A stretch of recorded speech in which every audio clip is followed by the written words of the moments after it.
La sonnerie venait de retentir, annonçant la fin d'un autre cours éprouvant de calcul au lycée Lincoln. Les élèves sortaient en traînant les pieds, leurs sacs jetés nonchalamment sur les épaules, murmurant à propos des devoirs et de leurs plans pour le week-end. Monsieur Harrison, un homme grand aux traits aiguisés et au sourire perpétuellement condescendant, se tenait à l'avant de la salle, effaçant les derniers vestiges d'équation du tableau noir. Alors qu'il s'époussetait les mains, son regard se tourna vers le couloir, où Clara Mitchell, la discrète femme de ménage de l'école, poussait son chariot de nettoyage devant la porte. Elle avançait avec une efficacité bien rodée, les yeux baissés, ses mains sombres serrant le manche de la serpillière avec une force tranquille. Une idée cruelle traversa l'esprit de M. Harrison. « Et, Clara » l'interpella-t-il, sa voix dégoulinant d'une fausse jovialité. « Viens ici une seconde. » Clara s'arrêta, puis s'approcha du seuil, son expression impassible. Quelques élèves restés dans la salle se retournèrent, intrigués. M. Harrison désigna le tableau, où il venait de réécrire un problème notoirement difficile, celui-là même qui avait mis en échec ses meilleurs élèves. « Puisque tu es toujours entouré de gens intelligents, dit-il en ricanant, peut-être que tu pourrais le résoudre pour nous ?» Quelques élèves gloussèrent. L'un d'eux chuchota quelque chose. Le visage de Clara resta figé, mais une lueur passa dans son regard, une étincelle de défi, ou peut-être de résignation. Sans dire un mot, elle posa sa serpillière, s'approcha du tableau et prit une craie. Avant de continuer, abonnez-vous à la chaîne et dites-nous d'où vous venez. Voyons jusqu'où cette histoire va voyager. La salle se figea dans un silence total. Il y a 20 ans, Clara Mitchell avait été une étoile.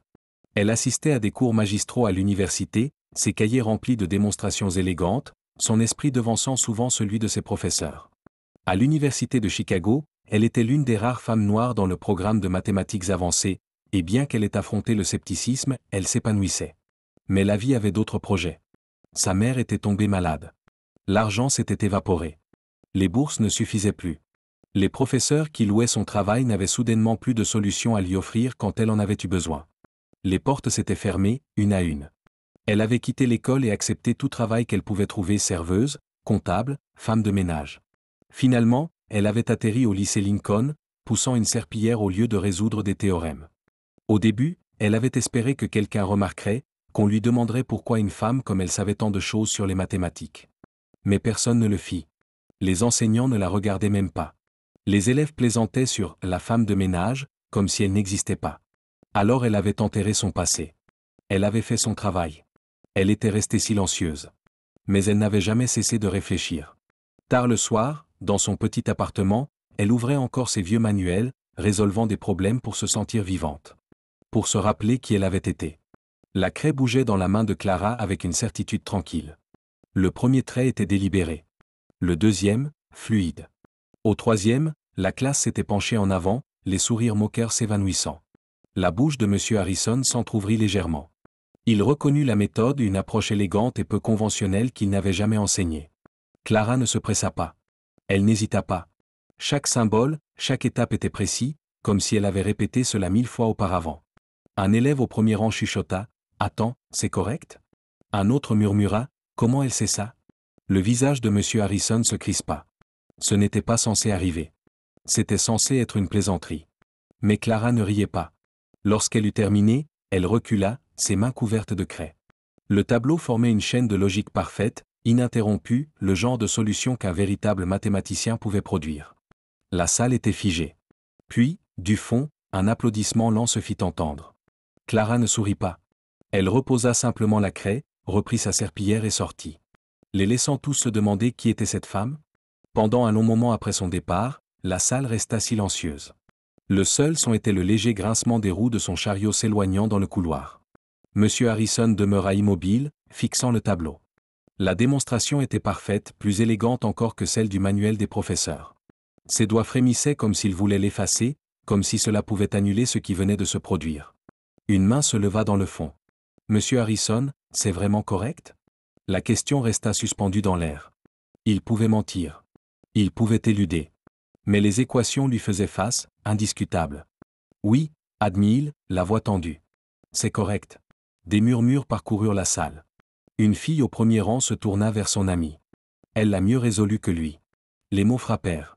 Le visage de Harrison s'empourpra. Il avait voulu humilier Clara, réaffirmer l'ordre tacite des choses, l'enseignant au-dessus de l'élève, le diplômé au-dessus de l'ouvrier, lui au-dessus d'elle. À la place, elle avait tout démoli avec un morceau de craie et 30 secondes de silence. Et le pire? Elle n'avait même pas essayé de l'humilier. Elle ne s'était pas vantée. Elle avait simplement fait les maths, puis était partie. C'était ça, la véritable insulte. Dès le lendemain matin, l'histoire s'était répandue. Clara sentit la différence dès qu'elle entra dans le bâtiment. Des élèves qui ne l'avaient jamais regardée auparavant hochèrent la tête maladroitement en la croisant.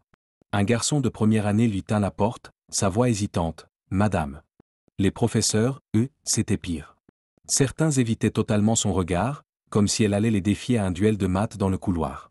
D'autres affichaient un sourire trop large, leur voix dégoulinante de chaleur artificielle. « Clara, comment allez-vous aujourd'hui ?» Elle ne se souciait pas de leur gentillesse soudaine. Ce n'était qu'une autre forme de condescendance, ils se félicitaient de ne plus être aussi exécrables qu'avant. Mais ensuite vinrent les petits mots.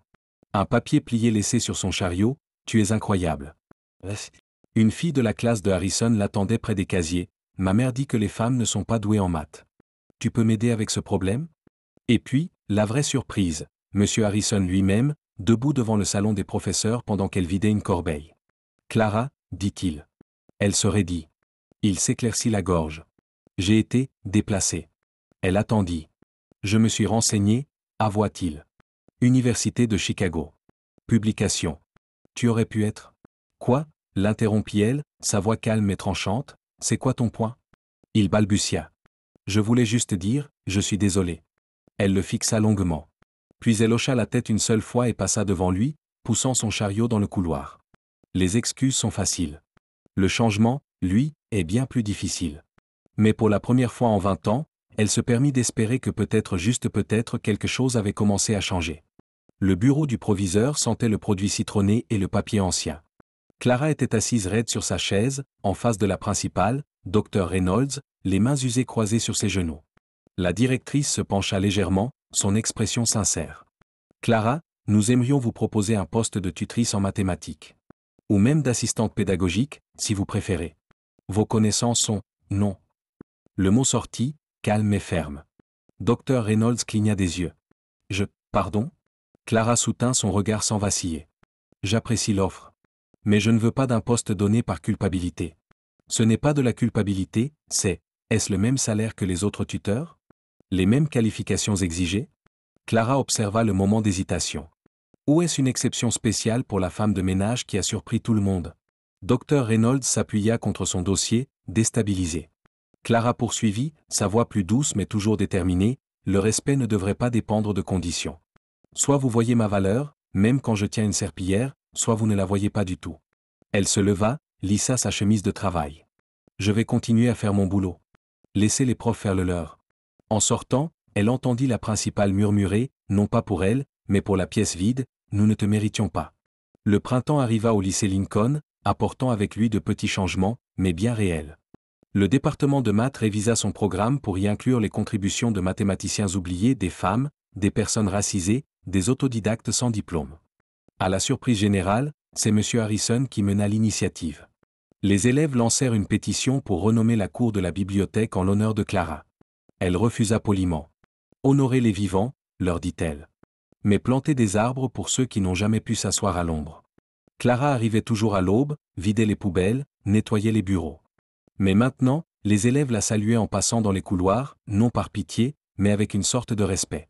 Les professeurs ne faisaient plus semblant de ne pas la voir. Certains lui demandaient même son avis sur des problèmes particulièrement coriaces.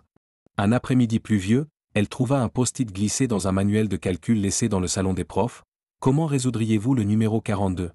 H. » Elle sourit, le résolut de 3 façons différentes, et le laissa sur le bureau de Harrison. Pas de signature. Pas d'éclat. La plus grande victoire, comprit Clara, ce n'était pas de changer ce que les autres pensaient d'elle. C'était de ne plus cacher ce qu'elle pensait d'elle-même. Des années plus tard, lorsque le lycée Lincoln lança sa nouvelle bourse pour les étudiants en mathématiques non traditionnelles, ils voulurent l'appeler le prix Clara Mitchell. Elle accepta, à une condition, que la première lauréate soit la fille d'une femme de ménage. Et ce fut le cas. La plaque dans le hall disait « Pour ceux qui résolvent les problèmes en silence et changent le monde sans demander la permission ». Clara passait parfois, encore aujourd'hui, pour la faire briller. N'oubliez pas de vous abonner et de laisser un like, ça nous fait vraiment plaisir.